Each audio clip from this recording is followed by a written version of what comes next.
والعاقبة للمتقين والصلاة والسلام على سيد الأنبياء والمرسلين وعلى آله وأصحابه الطيبين الطاهرين أما بعد فأعوذ بالله من الشيطان الرجيم بسم الله الرحمن الرحيم يا أيها الذين آمنوا اتقوا الله وكونوا مع الصادقين صدق الله العظيم غوث اعظم بمنی بے سرو سامان مددے قبلہ دین مددے کعبہ ایمان مددے انتظار کرم تستمن عینی رائے خدا جو خدا بین خدا دا مددے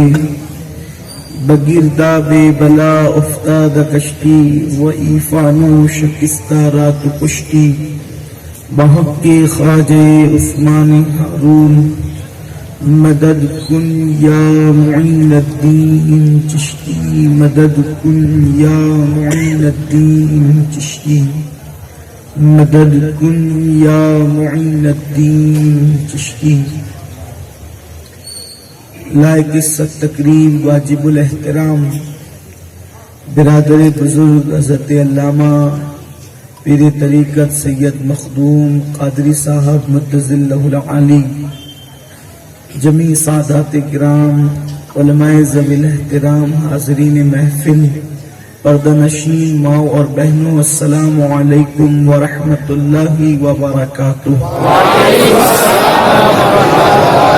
انتہائی عقیدت و محبت کے ساتھ اپنے اور ساری کائنات کے مرکز عقیدت انی سے بے کساں چارہ سازے درد منداں ہم غریبوں کی غم گسار ہم فقیروں کی ثروت شہر یار ارم تاجدار حرم نوبہار شفاعت شب اسرا کے دولہا نوشے بزم جنت دانائے سبل مولائے کل ختم الرسل خسرو خوباں سیاح لامکاں وجہ کن فکاں در اللہ المکنون سر اللہ المخزون عالم ما کانا وما یکون آبو گلے انبیاء جانو دلے اصفیاء مطلع ہر سعادت مقطع ہر سیادت حضور احمد مجتبی محمد مصطفیٰ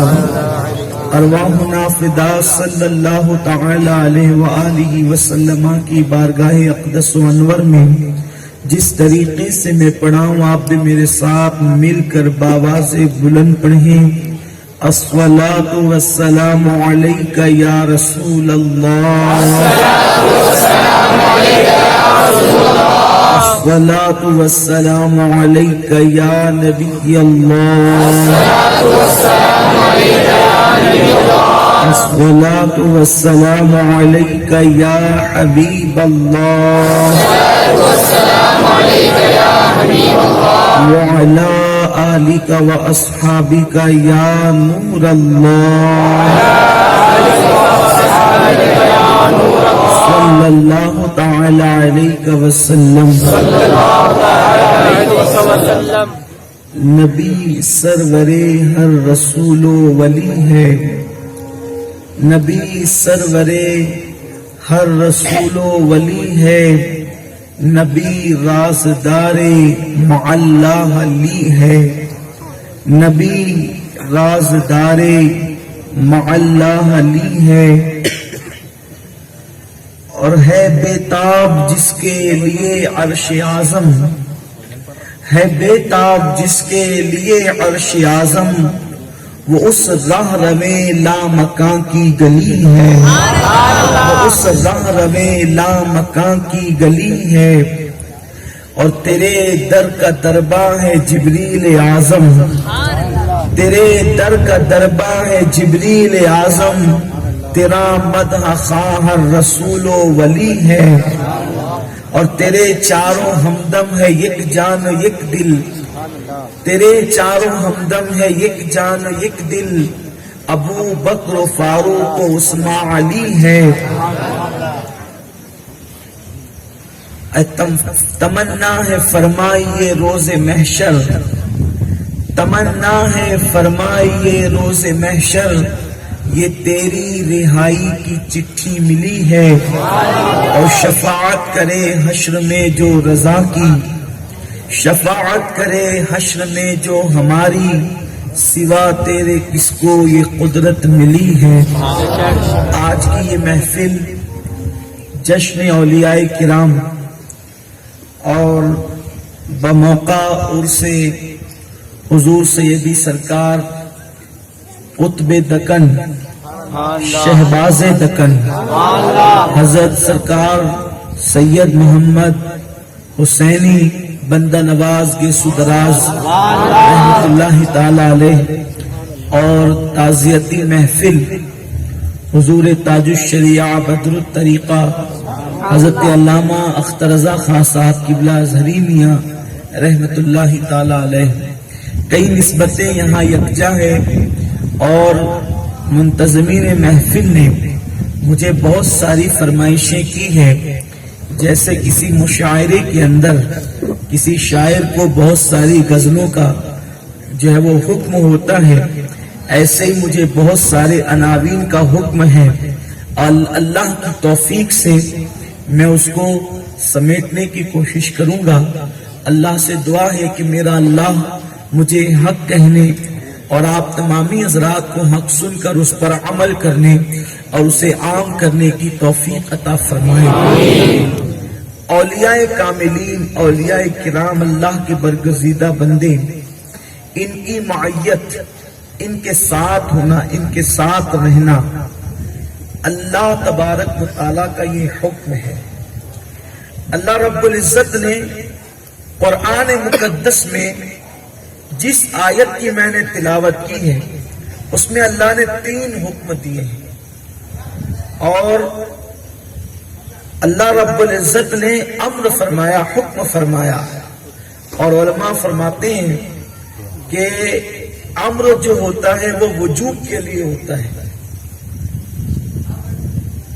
اللہ فرماتا ہے یا ایھا الذین آمنوا اتقوا اللہ وکونوا مع الصادقین، اے ایمان والو اللہ سے ڈرو اور سچوں کے ساتھ ہو جاؤ. تو جیسے ایمان لانا فرض ہے، واجب ہے، ضروری ہے، ویسے اللہ سے ڈرنا بھی ضروری ہے. اور جیسے اللہ سے ڈرنا ضروری ہے ویسے سچوں کے ساتھ ہونا ضروری ہے. اللہ فرماتا ایمان والو اللہ سے ڈرو. اگر معاذ اللہ کوئی بندہ یوں کہتا ہے کہ میں اللہ سے نہیں ڈرتا، استغفر اللہ، تو اس کا ایمان معتبر نہیں ہوگا، اس کے ایمان پہ حرف آئے گا، وہ مومن نہیں ہوگا. میرے پیارے آقا صلی اللہ علیہ وسلم کے پیارے دیوانوں، چونکہ اللہ کا حکم ہے کہ اللہ سے ڈرو، اب وہ اگر تحقیر کے لیے کہتا ہے کہ میں نے اللہ سے نہیں ڈرنا ہے تب تو وہ کافر ہو گیا. تو جب اللہ رب العزت نے حکم دیا کہ مجھ سے ڈرو اور وہ اللہ کے حکم کی تحقیر کے طور پہ کہتا ہے کہ میں اللہ سے نہیں ڈرتا تو وہ کافر ہو گیا. تو اللہ رب العزت نے جیسے حکم دیا کہ اللہ سے ڈرو ویسے ہی حکم ہے کہ سچوں کے ساتھ ہو جاؤ. اب اگر کوئی اللہ کے حکم کی تحقیر کے لیے کہتا ہے کہ مجھے اولیاء کی کوئی ضرورت نہیں ہے، تو جیسے خوف خدا کا منکر کافر ہے ویسے اولیاء اللہ کی عظمت کا منکر بھی اس اعتبار سے کہ وہ اللہ کے حکم کی تحقیر کر رہا ہے وہ شخص بھی کافر ہو جائے گا، کیونکہ اللہ رب العزت کے حکم کی تحقیر کر رہا ہے. اور اللہ نے حکم دیا وَكُونُوا مَعَ الصَّادِقِينَ، سچوں کے ساتھ ہو جاؤ. یہاں سچوں سے مراد کون ہے؟ رسالہ قشیریہ میں امام ابو القاسم قشیری حوازنی رحمت اللہ علیہ فرماتے ہیں کونوا مع الصادقین سے مراد اولیاء اللہ کی ذات ہے. اللہ نے فرمایا میرے ولیوں کے ساتھ ہو جاؤ. اس لیے کہ جب بندہ کسی کے ساتھ ہونا چاہے، جب بندہ کسی سے دوستی کرنا چاہے، جب بندہ کسی کے قریب جانا چاہے تو اس کے طریقے ہوتے ہیں. ایک طریقہ تو یہ ہوتا ہے کہ بندہ کسی سے ڈائریکٹ دوستی کرے، بندہ کسی سے ڈائریکٹ دوستی کرے، اور اگر ڈائریکٹ دوستی کرنے کی اس کے اندر صلاحیت نہیں ہے یا وہ اس کا اہل نہیں ہے تو پھر اس کا طریقہ یہ ہوتا ہے کہ اس کے دوست سے دوستی کر لے تو دوست کا دوست بھی دوست ہو جاتا ہے. تو خدا سے دوستی کوئی آسان چیز تو ہے نہیں. اللہ اکبر. ولایت کے حوالے سے اہل سنت کا موقف یہ ہے کہ ولایت کسبی نہیں ہے، یعنی وہ محنت سے حاصل نہیں ہوتی، بلکہ اللہ اپنے کرم سے جسے چاہتا ہے اسے عطا فرماتا ہے. اگر کوئی بندہ یہ سوچتا ہے کہ جنگلوں کے مجاہدات سے کوئی ولی بن جاتا ہے، یہ ممکن نہیں ہے. کوئی یہ سوچتا ہے کہ تہجد سے کوئی ولی بن جاتا ہے، یہ ممکن نہیں ہے. جب تک کہ اللہ کا فضل شامل حال نہ ہو تو ولایت کسبی نہیں ہے. اگر وہ چاہے تو بغیر ریاضت کے بھی ولایت عطا کر دے، اور وہ نہ چاہے تو بندہ سینکڑوں سال تک عبادت کرتا رہے، پھر بھی وہ اللہ کا ولی نہیں بن سکتا. آپ مجھے بتائیں میرے پیارے آقا صلی اللہ علیہ وسلم کے دیوانوں، اب اگر بندہ اللہ سے دوستی کرنا چاہے تو کیا ہمارے اندر اتنی طاقت ہے؟ جس قوم کا حال یہ ہے کہ فجر میں سوتے پڑے رہتے ہیں، ظہر میں مسجد آنے کی توفیق نہیں ہوتی، عصر میں بچوں کے ساتھ گزار دیتے ہیں، مغرب کے اندر کھانے پینے میں گزار دیتے ہیں، اور عشاء کے وقت نیند کا غلبہ ہوتا ہے، وہ قوم خدا کی دوستی کو کیسے حاصل کر سکتی ہے؟ جس کا حال یہ ہے سنتیں تو سنتیں ہیں، فرائض کا دامن جن کے ہاتھوں میں نہیں، وہ اللہ کے دوست کیسے بن سکتے ہیں؟ اور جو نماز پڑھتے بھی ہیں ان نماز پڑھنے والوں کا حال یہ ہے کہ نہ ان کا وضو درست ہے نہ ان کا غسل درست ہے، اور اگر وضو اور غسل درست ہے تو کیفیت یہ ہے کہ نماز میں جسم تو موجود ہے لیکن نماز میں دل حاضر نہیں. میرے کریم آقا نے فرمایا لا صلاۃ الا بحضور القلب، کہ وہ نماز ہی نہیں ہے جس میں دل حاضر نہیں. جس نماز میں بکری کے چارے کی طرف توجہ ہو، انجینئر سے ملاقات کی طرف توجہ ہو، مکان کا کام چالو ہے اس کی فکر کے اندر انسان ڈوبا ہوا ہو، دکان کا حساب و کتاب ہو رہا ہو، وہ نماز بھی کوئی نماز ہے.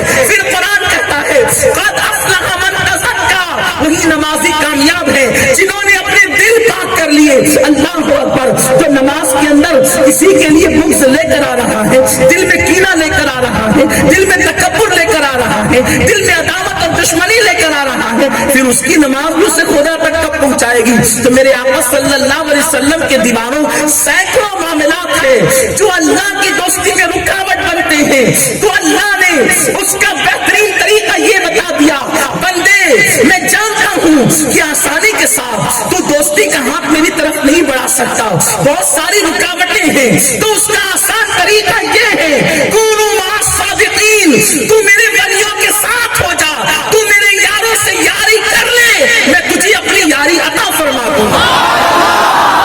کیا قرآن مقدس اس پر گواہ نہیں ہے؟ کیا قرآن مقدس اس پر شاہد نہیں ہے؟ کیا قرآن مقدس میں یہ بات موجود نہیں ہے کہ ایک کتا ولیوں کی چوکھٹ پر وفا کے ساتھ بیٹھ جاتا ہے تو اللہ تبارک و تعالیٰ اس کو بھی جنت عطا فرماتا ہے؟ وفا کی قید میں نے اس لیے لگائی، وفا کی قید میں نے اس لیے لگائی کہ کتا ولی کی چوکھٹ پہ وفا کے ساتھ بیٹھے تو اسے جنت ملتی ہے، اور نبی کا بیٹا نبی کے گھر میں نبی کا بے وفا ہو جائے تو وہ جہنم کا ایندھن بن جاتا ہے. پتا چلا گھر اور باہر کا فرق نہیں ہے، بات وفا کی ہے. اگر چوکھٹ پہ وفا سے بیٹھے تو بھی جنت ملے، اور گھر میں رہ کر بے وفا ہو جائے تو بھی جنت سے محروم کر دیا جاتا ہے. بات وفا کی ہے، بات وفا کی ہے. وفا تو کرو اس لیے کہ اعتبار وفا کا ہے. اگر سگا چچا ہو کر ابو لہب کی شکل میں وفادار نہیں ہے تو اس کے لیے تبت یدا آتی ہے.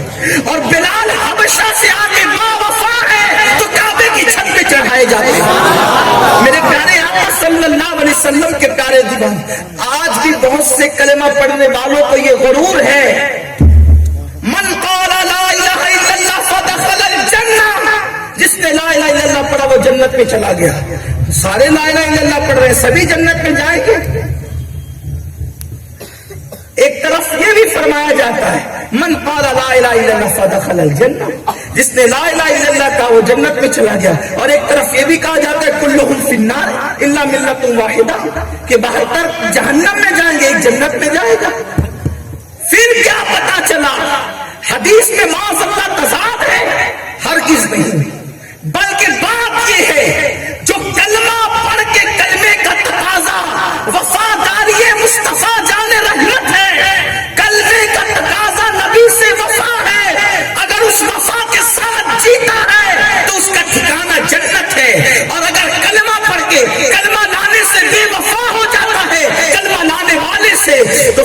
ٹھکانہ جنت نہیں ہو سکتا. اسی لیے تو حضور تاج الشریعہ کہتے ہیں نبی سے جو ہو بیگانہ اسے دل سے جدا کر دے. یہ کلمے کا تقاضا ہے. بالکل حال پہ جو دنیا سے تشریف لے گئے حضور تاج الشریعہ بدر الطریقہ علامہ اختر رضا خان صاحب قبلہ ازہری میاں رحمۃ اللہ علیہ، اللہ ان کی قبروں پر رحمت و نور کی برسات فرمائے، ان کو کروٹ کروٹ جنت کی بہاریں عطا فرمائے، اللہ ان کی مغفرت فرمائے، ان کے درجات کو بلند فرمائے. کتنی پیاری بات کہی. یہی ہے اسلام. اسلام کی تعلیم یہی ہے، اسلام کے بول یہی ہے، اسلام کا نظریہ یہی ہے، اسلام کا موقف یہی ہے. نبی سے جو ہو بیگانہ اسے دل سے جدا کر دے. پدر مادر برادر جان و مال ان پر فدا کر دے.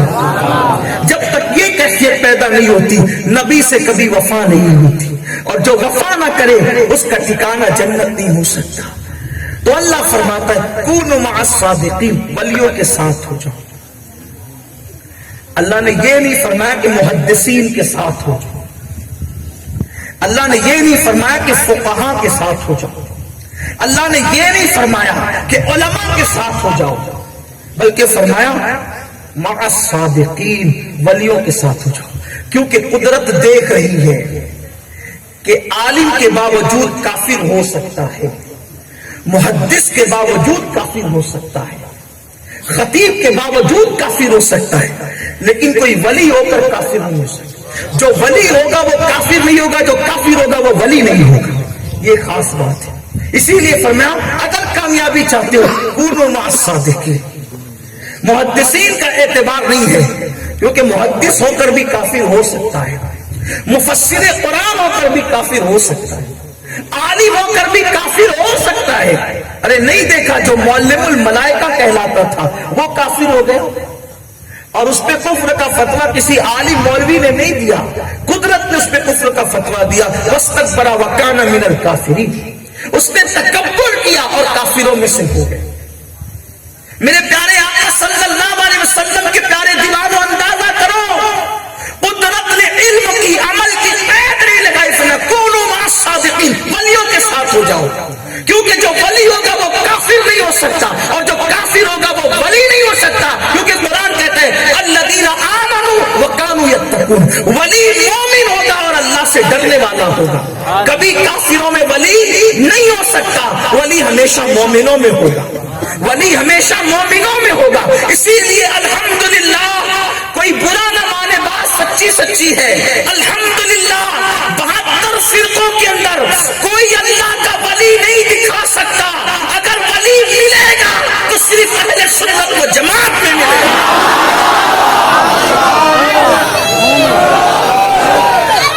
خاتم ولایت حضرت مولا علی مرتضیٰ سے لے کر بندہ نواز گیسو دراز کو دیکھ لیں، محبوب الہی کو دیکھ لیں، بابا قطب الدین بختیار کاکی کو دیکھ لیں، مخدوم یشن جاگیر سمنانی کو دیکھ لیں، اسی طریقے سے امام اہل سنت کو دیکھ لیں. آپ جہاں دیکھیں اولیاء صرف آپ کو اہل سنت میں نظر آئیں گے. کیونکہ جو ولی ہوگا وہ کافر نہیں ہو سکتا، جو کافر ہوگا وہ ولی نہیں ہو سکتا. اب آپ کہیں گے جب محدث معتبر نہیں، عالم معتبر نہیں، فقیہ معتبر نہیں، تو پھر ہم کس محدث کو مانیں؟ ولی تو نظر نہیں آ سکتا، محدث نظر آتا ہے، مفتی نظر آتا ہے. تو یاد رکھیں جس عقیدے نے کسی کو ولی بنایا ہے، جو علماء اس عقیدے پر ہوں گے اسی عالم کو مانا جائے گا.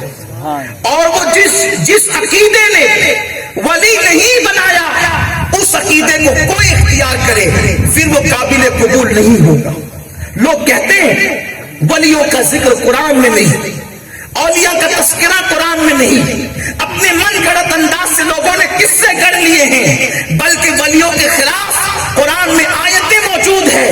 اللہ قرآن میں فرماتا ہے ان کو کیوں پکارتے ہو جو نہ تمہارے نفع کے مالک ہیں نہ جو تمہارے نقصان کے مالک ہیں، جو اپنے نام پر بیٹھی ہوئی مکھی کو ہٹا نہیں سکتے، ان کو کیوں پکارتے ہو؟ اس طرح سے قرآن کی آیتیں پڑھی جاتی ہے. میرے آقا صلی اللہ علیہ وسلم کے دیوانوں، میرا نوجوان اس وقت بہت زیادہ ششو پنج میں گرفتار ہو جاتا ہے. یا اللہ یہ قرآن کی آیتیں علماء اہل سنت نے تو ہمیں کبھی سنائی نہیں، یا ہمارے ساتھ دھوکہ ہوا؟ قرآن کہہ رہا ہے ان ولیوں کو کیوں پکارتے ہو جو نہ ہیں، نہ نقصان کے مالک ہیں، نہ اپنے نام پر بیٹھی ہوئی مکھی ہٹا سکتے ہیں۔ میرے آقا صلی اللہ علیہ وسلم کے دیوانوں، اہل سنت کے علماء نے کبھی آپ کے ساتھ چیٹنگ نہیں کی ہے۔ چیٹنگ تو آپ کے ساتھ اب کی جا رہی ہے۔ اس کی وجہ یہ ہے کہ لوگ کہتے ہیں غوث الاعظم دستگیر کو کیوں مانتے ہو، وہ اپنی ناک میں بیٹھی ہوئی مکھی نہیں ہٹا سکتے۔ ہم نے کہا پاگل، تو نے قرآن کی آیت کو سمجھا ہی نہیں ہے، اس لیے کہ اگر انسان قبر میں چلا جائے ولی تو بہت بڑی بات ہے، کافر بھی قبر میں جائے تو اس کی ناک میں مکھی نہیں بیٹھتی۔ کافر بھی قبر میں چلا جائے تو بھی اس کی ناک میں مکھی نہیں بیٹھتی، تو ولی قبر میں ہو اس کی ناک میں مکھی کیسے بیٹھ سکتی ہے؟ اس سے پتا چلا جو ناک میں مکھی بیٹھتی ہے وہ قبر والوں کے نہیں بیٹھتی بلکہ بتوں کی ناک میں مکھی بیٹھتی ہے۔ اللہ نے ولیوں کا نہیں بلکہ بتوں کا تذکرہ کیا ہے، اور اللہ کے رسول فرماتے ہیں قریب قیامت کچھ لوگ ہوں گے، قریب قیامت کچھ لوگ ہوں گے جو منافقین ہوں گے، اور وہ اللہ کے نیک بندوں پر ان آیتوں کو چسپا کریں گے جو آیتیں بتوں کی مذمت میں نازل کی گئی ہے۔ اور پھر لوگ کہتے ہیں دیکھو اللہ کے علاوہ جس کو پکارتے ہو وہ لوگ مشرک ہے، نہیں پکار سکتے شیخ عبد القادر جیلانی کو، نہیں پکار سکتے معین الدین اجمیری کو، نہیں پکار سکتے بندہ نواز کو، نہیں پکار سکتے اشرف سمنا کو۔ ہم کہتے ہیں یہ آیت آج نازل نہیں ہوئی، 1450 سال پہلے نازل ہوئی۔ جب اللہ یہ فرما رہا تھا کہ ان کو مت پکارو تو صحابہ کن کو پکارتے تھے؟ مکے میں کن کی قبریں تھی، کن کے مزارات تھے جو صحابہ ان کو پکار رہے تھے اور اللہ منع کر رہا تھا؟ مدینہ منورہ میں کن کے مزارات تھے جو اللہ تعالیٰ منع فرما رہا تھا؟ تو نہ مکے میں اس وقت کسی ایسے کا مزار تھا جس کو پکارا جا رہا تھا، بلکہ وہاں تو مکے میں کعبے کی چھت پر بت سجے ہوئے تھے، کفار مکہ ان کو پکارتے تھے معبود سمجھ کر، تو اللہ تبارک و تعالیٰ نے ان کے لیے ممانعت کا حکم فرمایا۔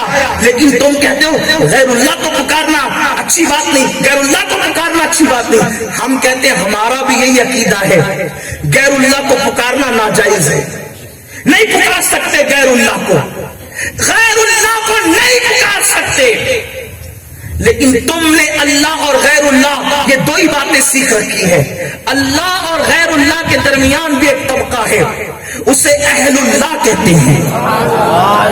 غیر اللہ کو پکارنا حرام ہے، اہل اللہ کو پکارنا حرام نہیں ہے۔ دیکھو غیر میں اور اہل میں فرق ہوتا ہے، غیر میں اور اہل میں اہل ذات نہیں ہوتی، غیر بھی نہیں ہوتا۔ لوگ اہل اللہ چھوڑ کر کے صرف غیر اللہ تو غیر اللہ سے تو ہم بھی محبت نہیں کرتے، غیر اللہ کو پکارنے کو تو ہم بھی ناجائز کہتے ہیں، ہماری بھی تو کوئی سنے، ہم اہل اللہ کو پکارتے ہیں۔ دیکھو جو میرا بیٹا ہوگا نا وہ میں نہیں ہوں گا، یعنی وہ میری ذات نہیں ہوگی، لیکن وہ مجھ سے غیر بھی نہیں ہوگا۔ میرا پوتا ہوگا نا وہ میرا غیر نہیں ہوگا، میرا بھائی ہوگا میرا غیر نہیں ہوگا، میرا دوست ہوگا میرا غیر نہیں ہوگا۔ اب سوچو کوئی مجھ سے محبت کرنے کا دعوے دار میرے دشمن سے محبت کرنے لگے تو مجھے شکایت ہوگی، کیوں جناب بڑی محبت کے دعوے دار ہیں اور میرے دشمن سے پیار کرتے ہیں، آپ سچے نہیں ہیں۔ لیکن اگر کوئی مجھ سے محبت کرنے والا میرے بیٹے سے پیار کرے، میرے بھائی سے پیار کرے، میرے ابا سے پیار کرے، میرے چچا سے پیار کرے، میرے دوستوں سے پیار کرے تو مجھے شکایت نہیں ہوگی بلکہ خوشی ہوگی، یہ مجھ سے محبت کا حق ادا کر رہا ہے۔ بلا تمثیل مکے کے کافروں کی چٹنگ بازی یہ تھی کہ وہ خدا کو چھوڑ کر خدا کے دشمن لات و حبل کو پکار رہے تھے۔ اللہ نے غیر اللہ کو پکارنے سے منع کیا، لیکن اللہ تبارک و تعالیٰ کے یہ بت غیر ہے غیر، لیکن مصطفیٰ جان رحمت ہو، موسیٰ علیہ السلام ہو، نوح علیہ السلام ہو، غوث الاعظم ہو، غریب نواز ہو، ائمہ اہل بیت ہو، یہ خدا تو نہیں ہے لیکن خدا کے غیر بھی نہیں ہے، یہ غیر اللہ نہیں بلکہ اہل اللہ ہے، جو ان سے محبت کرتا ہے وہ اللہ کی وجہ سے کرتا ہے، اس لیے یہ عیب نہیں ہے۔ لوگ کہتے ہیں ولیوں کا ذکر کہاں ہے؟ ولیوں کا ذکر قرآن اٹھا کر دیکھو تو پتہ چلے، اللہ نے ولیوں کی کرامت کا ذکر بھی کیا، اللہ نے ولیوں کی کرامت کا ذکر بھی کیا۔ سورہ یاسین کتنا پڑھتے ہیں لوگ؟ سورہ یاسین گوس پاک مردہ زندہ کرنے کی بات آئے تو لوگ فوراً گھبرائے، ارے نہیں، مردے تو اللہ زندہ کرتا ہے، گوس پاک نہیں ہے، ہم نے قصہ کہاں سے گڑھی؟ ایک قصہ نہیں گڑا گیا، قرآن میں ہے، قرآن میں سورہ یاسین جسے قرآن کا دل کہتے ہیں، اس میں اللہ نے جو بہت سارے مضامین بیان کیے، اس میں سے ایک مضمون یہ ہے کہ ولیوں نے مردہ زندہ کیا، اس کا تذکرہ ہے۔ سورہ یاسین مردوں کے پاس جانے والوں کے پاس پڑھو تو موت آسان ہو جاتی ہے، لوگوں کو پتہ ہی نہیں سورہ یاسین میں کیا ہے۔ ولیوں کی کرامت کا ذکر بھی سورہ یاسین میں موجود ہے۔ پتہ چلا جب ولیوں کی داستان قرآن پہ، ولیوں کی داستان جو ہے مرنے والوں کے سرہانے پڑی جائے تو اللہ ان کی موت کو آسان کر دیتا ہے۔ وہ کیا ہے؟ ابن عباس کے حوالے سے عرض کروں، بہت شارٹ میں عرض کروں، دیکھو حضرت عیسیٰ علیہ السلام جب آسمان پہ اٹھا لیے گئے تو ہوا یوں کہ حضرت عیسیٰ علیہ السلام کی جو قوم تھی وہ مرنے کے بعد اٹھنے پر یقین رکھنا ان کا کمزور ہو گیا تھا، بلکہ جو ہے بت پرستی شروع ہو گئی تھی، اور مرنے کے بعد اٹھنے کا یقین ان کا متزلزل ہو گیا تھا۔ تو حضرت عیسیٰ علیہ السلام نے اپنے ایک ساتھی کو فرمایا، خواب میں ارشاد فرمایا کہ جاؤ اور جا کر کے تم لوگوں کو ڈراؤ۔ اس کا نام تھا صادق، نام مختلف ملیں گے تفسیر کے حوالے سے، لیکن بالکل خلاصہ یہی ہوگا۔ آپ کسی بھی مکتبہ فکر کی تفسیر اٹھا کے پڑھ لیں، آپ کو پتہ چل جائے گا۔ تو وہ بندہ جو حضرت عیسیٰ علیہ السلام کا امتی تھا، کیونکہ جناب عیسیٰ سے لے کے مصطفیٰ جان رحمت تک کوئی نبی نہیں آیا ہے، عیسیٰ کے بعد علیہ السلام ہمارے آقا ہی تشریف لائے ہیں، اور یہ جو واقعہ قرآن میں موجود ہے یہ حضرت عیسیٰ کا آسمان پہ اٹھائے جانے کے بعد ہے۔ پتہ چلا یہ نبی کا واقعہ نہیں بلکہ عیسیٰ علیہ السلام کی امت کا واقعہ ہے۔ صادق کو حکم ہوا جاؤ قوم کو ڈراؤ۔ صادق آئے اور آنے کے بعد لوگوں کو ڈرایا۔ جب آئے تو کسی شخص نے پوچھا کہ تم اللہ کے فرشتادہ بن کر کے آئے ہو، خدا کی طرف سے آئے ہو، تو تمہارے پاس کوئی نشانی بھی تو ہوگی۔ انہوں نے کہا ہم بیماروں کو اچھا کرتے ہیں، کوڑیوں کو شفا دیتے ہیں، اندھوں کو شفا دیتے ہیں، اور مردوں کو زندہ کرتے ہیں۔ یاد رکھیں کہ جس امت کا ولی جو کرامت دکھاتا ہے وہ در حقیقت وہ اس نبی کا معجزہ ہوتا ہے جس کا وہ امتی ہوتا ہے۔ معجزے کے فیضان سے کرامتیں ظہور پاتی ہے، وہ اس نبی کا معجزہ ہے جو ولی کے ہاتھ میں بشکل کرامت دکھائی دے رہا ہے۔ تو حضرت عیسیٰ علیہ السلام کے اس امتی نے کہا ہم یہ کر سکتے ہیں۔ بہرحال قوم نے بات نہ مانی اور ان کو جو ہے وہ پکڑ لیا گیا۔ ان کے دوسرے ساتھی ان کو چھڑانے کے لیے اور ان کی سفارشی بن کر ان کے وکیل بن کر آئے، جس کا نام صدوق تھا، ان کو بھی اٹھا کے جیل میں ڈال دیا گیا۔ لیکن تیسرے ساتھی جن کا نام شمعون تھا وہ بڑے دانشمند تھے، وہ بڑے ہوشیار تھے۔ انہوں نے حالات کو دیکھا، حالات خراب ہیں، اپنے آپ کو ظاہر کرنا مناسب نہیں ہے، تو انہوں نے یوں کیا۔ قرآن کی تفسیر موجود ہے، سید المفسرین، رئیس المفسرین، حبر الامہ عبداللہ ابن عباس کہتے ہیں کہ انہوں نے شمعون نے کیا کیا کہ وہ آئے اور آ کر بادشاہ کی فوج میں داخل ہو گئے۔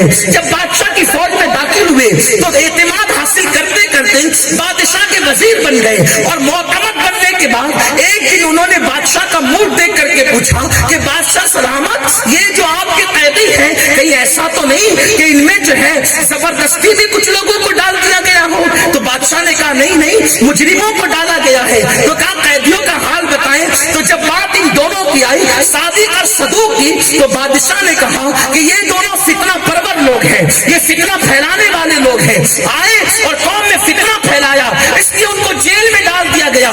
یاد رکھنا ہمیشہ اہل حق کے خلاف پروپیگنڈا کیا گیا ہے کہ یہ فتین لوگ ہیں۔ یاد رکھنا قرآن اٹھا کر کے دیکھیں، مدینے کے منافق صحابہ کو بھی فتین کہتے تھے کہ یہ لوگ فتنہ کہتے ہیں، اور کہتے تھے ہم تو اصلاح کرنے والے ہیں۔ میرے آقا علیہ السلام کے دیوانوں، حضرت شمعون نے بادشاہ سے کہا بادشاہ یہ پروپیگنڈا سنی سنائی بات کر رہے ہیں، یہ آپ نے تصدیق بھی کی ہے؟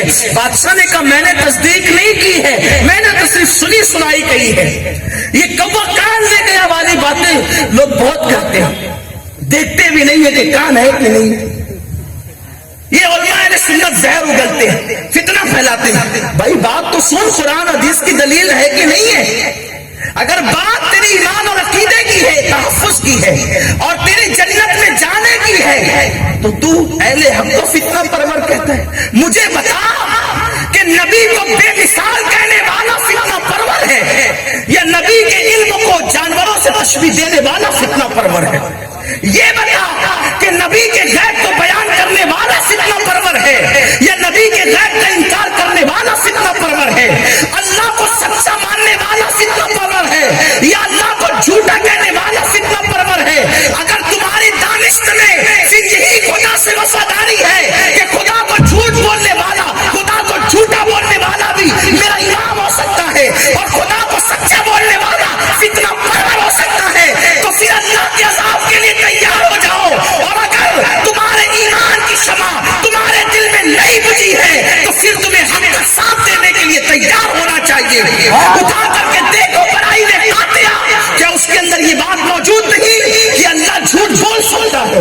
اہل سنت کا قصور یہ ہے کہ ہم نے خدا کے جھوٹا بولنے والوں کی گریبان پکڑے ہیں، ہم نے تقریروں میں لفافوں کی پرواہ نہیں کی، عزت کی پرواہ نہیں کی، عوام و خواص کی پرواہ نہیں کی۔ خدا کو خوش کرنے کے لیے ہم نے ہمارے اسلاف میں حق تمہارے سامنے واضح کر دیا۔ اگر پھر بھی ہم فتنہ پرور ہیں تو یہ کمجا ہمیں بخوشی قبول ہے، لیکن داور معاشر کی عدالت میں تم بھی پہنچو گے، ہم بھی پہنچیں گے۔ خدا فیصلہ کرے گا کہ کون فتنہ پرور تھا، کون سچا۔ جو تمہاری ماں کو گالی دے، جو تمہاری ماں کو گالی دے تم اس کو اچھا نہیں سمجھتے؟ جو تمہارے خدا کو گالی دے، تم نے اپنی ماں سے زیادہ بھی اس خدا سے پیار نہ کیا جس خدا نے تمہیں ماں عطا کی۔ 5,000 روپے جیب میں رکھتے ہو تو 50 بار ٹٹولتے ہو، ہے کہ ختم ہو گئے، ہے کہ چوری ہو گئے؟ کبھی ایمان بھی ٹٹولا، کبھی ایمان بھی ٹٹولا؟ کیا باتیں کرتے ہیں لوگ، ہوش کے نہ کھول لو۔ اہل سنت نے کبھی فتنہ نہیں پھیلا۔ بتا دے کوئی عبارت جو فتنے کی ہو۔ نبی کی تعریف کرنا فتنہ ہے؟ بولو یہ آواز کہاں سے آتی ہے؟ تیرے تو وصف بے تناہی سے ہے بڑی، حیران میرے شاہ میں کیا کیا کہوں تجھ کو۔ یہ آواز کہاں سے آتی ہے؟ یہ آواز کہاں سے آتی ہے؟ کہہ لے کہ سب کچھ ان کے ثنا خاں کی خاموشی، چپ ہو رہا یہ کہہ کہ میں کیا کیا کہوں تجھے، لیکن رضا نے ختم سخن سے کر دیا، خالق کا بندہ خلق کا آقا کہوں تجھے۔ یہ آواز کہاں سے آتی ہے؟ اہل سنت کی طرف سے نہیں تو کہاں سے آتی ہے؟ یہ آواز کہاں سے آتی ہے؟ وہ کمال ہے حسن حضور ہے کہ گمان نقص جہاں نہیں، یہی پھول خار سے دور ہے، یہی شمع ہے کہ دھواں نہیں۔ یہ آواز کہاں سے آتی ہے؟ تنم فرسودہ جا پارا سے ہجرہ یا رسول اللہ، دلم مشمول آوارا سے اسیا یا رسول اللہ، جو سوئے من گزر آری منے مسکی سے ناداری، فدائے نقش نالین کنم جا یا رسول اللہ۔ نبی کے نالین کے نقش پر دل کو قربان کرنے کی آواز کہاں سے؟ اگر وہ عبد الرحمن جامی ہے، مسلک کیا اٹھا کر پڑھو، مسلک کیا اٹھا کر پڑھو۔ جو نبی کو زندہ مانتا تھا اس کا نام عبد الرحمن جامی ہے، جو بھوکا ہوتا تھا تو مزار نبی پہ جا کے کہتا تھا حضور مدینے میں آ کے بھوکا ہوں، آپ تک کھلائیں گے تو کون کھلائے؟ یہ آواز کہاں سے آتی ہے؟ آیات قرآن ابرویت، تفسیر قرآن دیسویت، روح تو قرآن ماں ایمان تو ایمان ہوئی۔ یہ آواز کہاں سے آتی ہے؟ وہ جامی کے گھر سے آتی ہے جو سنیوں کا نمائندہ تھا اپنے دور میں۔ ہاں یہ آواز کہاں سے آتی ہے؟ وَأَصْلَمِنْ قَلَمْ تَرَقَّتْ تو آئی نہیں، وَأَجْمَلَ مِنْ قَلَمْ قَلِيدٍ نِسَاءُ خُلِقْتَ مُبَرًّا مِنْ كُلِّ عَيْبٍ كَأَنَّكَ قَدْ خُلِقْتَ كَمَا تَشَاءُ۔ یہ آواز حسان کے گھر سے آتی ہے جو اہل سنت کا نمائندہ تھا اپنے دور میں۔ لیکن لوگ حق تو سمجھنے کی کوشش نہیں کرتے۔ دنیا میں ایک کپڑا خریدنے کے لیے 50 دکان پہ چیک کریں گے، اور ایمان کے معاملے میں اور عقیدے کے معاملے میں سب چلتا ہے۔ جی مولوی صاحب سب چلتا ہے، تجھے اپنی کمائی پر اتنا ناز ہے، مصطفیٰ جان رحمت کی محنتوں کو تم ہلکا سمجھتے ہو؟ کپڑا اپنی کمائی سے خریدتے ہو نا، اسی لیے بڑا احساس ہے۔ اور نبی کی کمائی جو طائف میں پتھر کھا کر کے وہ کمائی، یہ جو سچا عقیدہ ہے نا، یہ وہ کمائی ہے جو تمہیں پیش کی گئی، تمہارے گھر تک پہنچائی گئی۔ مسلمانوں ہوش کے ناخن، دنیا میں تباہی نہ مچتی اگر تمہارے عقیدے سچے ہوتے، دنیا میں تباہی نہ مچتی اگر تم نبی کی چوکھٹ سے وابستہ ہوتے۔ نبی کی چوکھٹ سے وابستہ ہونے والے درخت کے سوکھے تنے کو بھی زوال نہیں آتا۔ سوکھے تنوں کی تاریخ یہ ہے کہ وہ جلا دیے جاتے ہیں، لیکن جو نبی کی محبت میں روتا ہے وہ سوکھا تنا بھی جنت میں لگایا جاتا ہے، اور جنت سے پہلے ریاض الجنہ میں لگایا جاتا ہے، جسے استوانِ حنانہ کہتے ہیں۔ آخر اس تنے کا کیا اس کے اندر فضیلت تھی؟ وہ کھجوری کا تو تنا تھا، کیا فضیلت تھی اس میں؟ بس ایک ہی بات تھی، سارے تنے جلا دیے گئے، وہ ایک تنا اس لیے بچا لیا گیا کہ وہ تنا تنے مصطفیٰ کے لیے رو رہا تھا، وہ تنا تنے مصطفیٰ کے لیے رو رہا تھا۔ تو جو حضور کے لیے عشق میں روتا ہے وہ تنا بھی جلایا نہیں جاتا۔ ارے جب تنے کی یہ شان ہو جائے عشق مصطفیٰ پر تو امتی کی کیا شان ہوگی؟ تم نہ کٹتے اگر تم نبی سے بیگانگی اختیار نہ کرتے، تم تباہ نہ ہوتے۔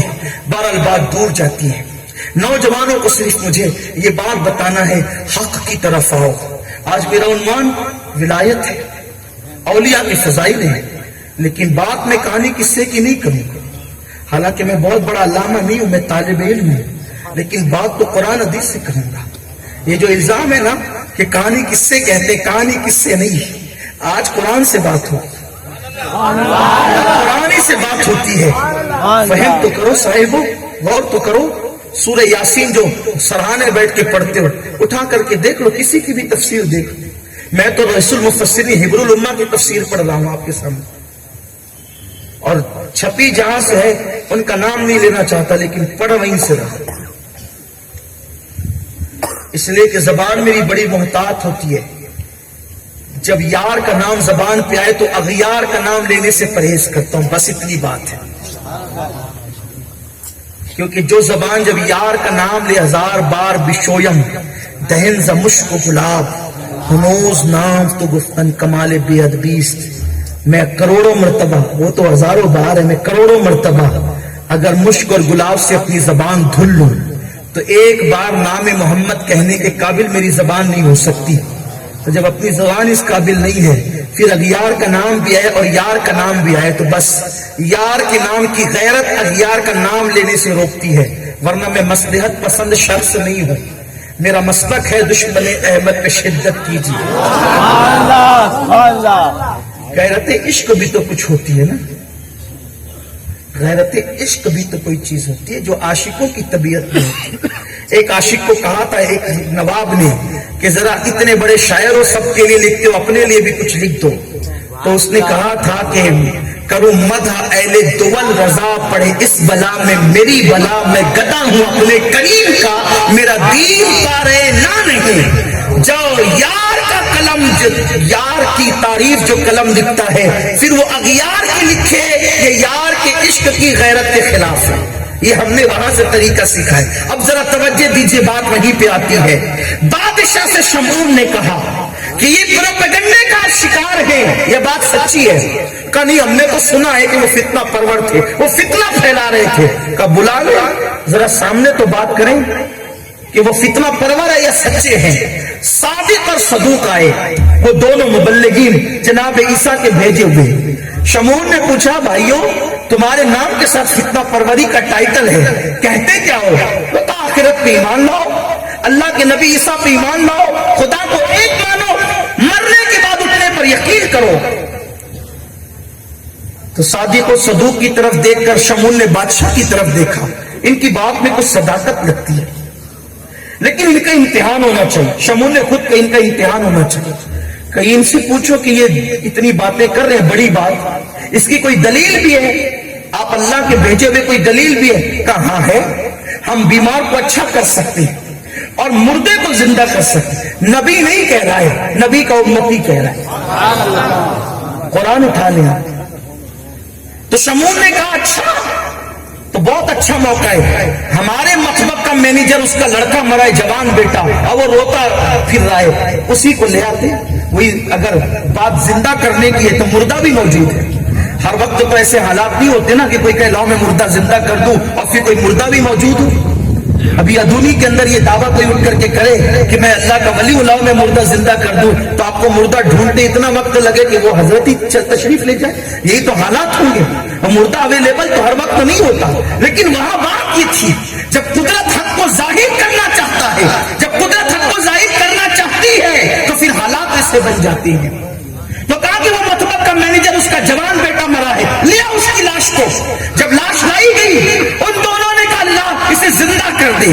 وہ اٹھ کر کے کھڑا ہو گیا، اور کھڑے ہو کر کے جب وہ اٹھا تو بادشاہ سے کہتا ہے ان کی بات مان لو، ان تینوں کی بات مان لو، اس لیے کہ میں نے اپنی آنکھوں سے دیکھا مرنے کے بعد کہ جب یہ دعا کر رہے تھے تو اس وقت جناب عیسیٰ چوتھے آسمان پر اللہ کی بارگاہ میں ان کی تائید کر رہے تھے، اللہ یہ میری طرف سے بھیجے ہوئے ہیں، ان تینوں کی تو لاج رکھ لینا، ان تینوں کی تو لاج رکھ لینا، ان تینوں کی تو لاج رکھ لینا۔ وہ کہے کہ مردہ زندہ ہو تو مردہ زندہ ہونا چاہیے۔ بادشاہ نے حیرت سے کہا یہ تو دو ہے، عیسیٰ تین کی تائید کیسے کر رہے تھے؟ تو شمعون نے سوچا اب پردے میں رہنے کا نہیں، بے نقاب ہونے کا وقت آ گیا، اس سے پہلے کہ کوئی کچھ کہتا جناب شمعون نے کہا وہ تیسرا میں ہوں جس کی تائید ہو رہی تھی۔ مفسرین کہتے ہیں کہ اگر امت عیسیٰ کا ولی مردہ زندہ ہونے کی بات کرے تو تائید عیسیٰ کرتے ہیں۔ میری عزت کا سوال ہے، امتی میرا کہے گا مردہ زندہ ہونا چاہیے، عیسیٰ کی امت کے ولی پر عیسیٰ تائید کرتے ہیں، محمد عربی کی امت کے ولی پر مصطفیٰ جان رحمت تائید کرتے ہیں۔ حضرت عیسیٰ شان والے ہیں، حضرت عیسیٰ شان، لیکن عیسیٰ علیہ السلام کہاں اور آمنہ کہاں؟ بنا آسماں منزل ابن مریم، گئے نام کا تاجدار مدینہ۔ طور موسیٰ چرخ عیسیٰ، کیا مساوی دنا ہو؟ طور موسیٰ چرخ عیسیٰ کیا مساوی دنا ہو؟ یہ دنا سمجھے، ثم دنا فتدنا، کہاں طور کہاں آسمان، یہ ہے عشق و محبت کی بولی۔ امام اہل سنت کہتے ہیں طور موسیٰ چرخ عیسیٰ کیا مساوی دنا ہو؟ سب جہد کے دائرے میں، سب جہد کے دائرے میں تم جہد سے ماں سوا ہو، تم جہد سے ماں سوا ہو۔ تو جناب عیسیٰ جن کی تائید کریں، جب ان سے مردے زندہ ہو سکتے ہیں تو مصطفیٰ جان رحمت جن کی تائید کریں۔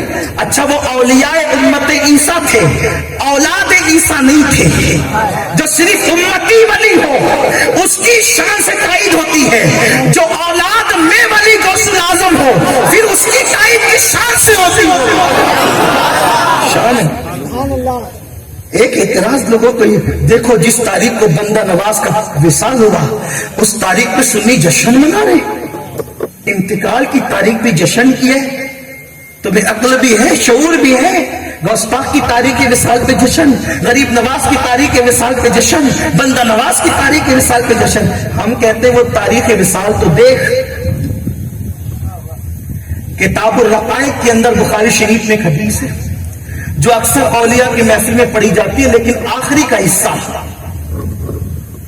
شاید ہم لوگوں سے چھوٹ جاتا ہے۔ میں وہ اگلے حصے پہ کوئی تفسیرہ نہیں کروں گا، اخیر کے حصے میں تفسیرہ کروں۔ کتاب الزہد کے اندر یہ بات ہے، وہ حدیث پاک کہ بندہ جب نوافل کی کثرت کرتا ہے تو میں اس کے کان بن جاتا ہوں، اس کی آنکھ بن جاتا ہوں، اس کی زبان بن جاتا ہوں، اس کے ہاتھ بن جاتا ہوں۔ یہ حدیث بار بار آپ پڑھتے ہیں، حدیث قدسی ہے بخاری شریف میں، اس کا اینڈ اس پر ہے، اخیر اس پر ہے، ولی کی موت پر،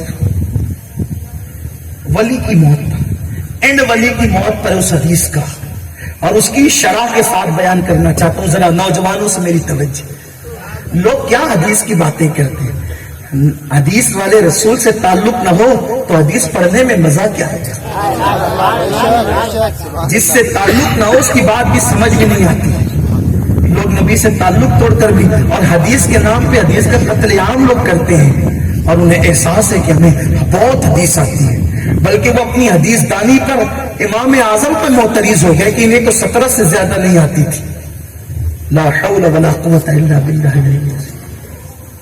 اور بخاری کے ساتھ بھی ایسا سلوک کرتے ہیں، جو اپنے مطلب کیے وہ لیتے ہیں، اور دوسری چھوڑ دے تو یہ یہود کا طریقہ ہے، یہ اہل اسلام کا طریقہ نہیں، یہ یہود کا طریقہ ہے۔ ولی کی موت حدیث قدسی میں بیان ہو رہی ہے، اور حدیث قدسی حدیث کی سب سے اعلیٰ قسم ہے، کیونکہ اللہ سے مصطفیٰ جان رحمت روایت کرتے ہیں۔ فرمان خدا بزبان مصطفیٰ جان رحمت اب یہاں پر جاری ہو رہا ہے، وہی غیر مطلوع مصطفیٰ جان رحمت کی زبان سے اب اللہ کی طرف سے روایت ہو رہی ہے۔ اللہ فرماتے ہیں ہاتھ بنتا ہوں، کان بنتا ہوں، آنکھ بنتا ہوں، زبان بنتا ہوں، لیکن اس کا اینڈ یہ ہے، اللہ فرماتے ہیں حدیث پاک کا مفہوم ہے کہ مجھے کسی کام کے کرتے وقت تردد نہیں ہوتا۔ توجہ، ولی کی موت کیا ہے، ولی کی موت کی شان کیا ہے؟ اللہ فرماتا ہے حدیث قدسی میں، وہ بخاری شریف کی حدیث، اس کا اینڈ اس پر ہے، مجھے کسی کام کے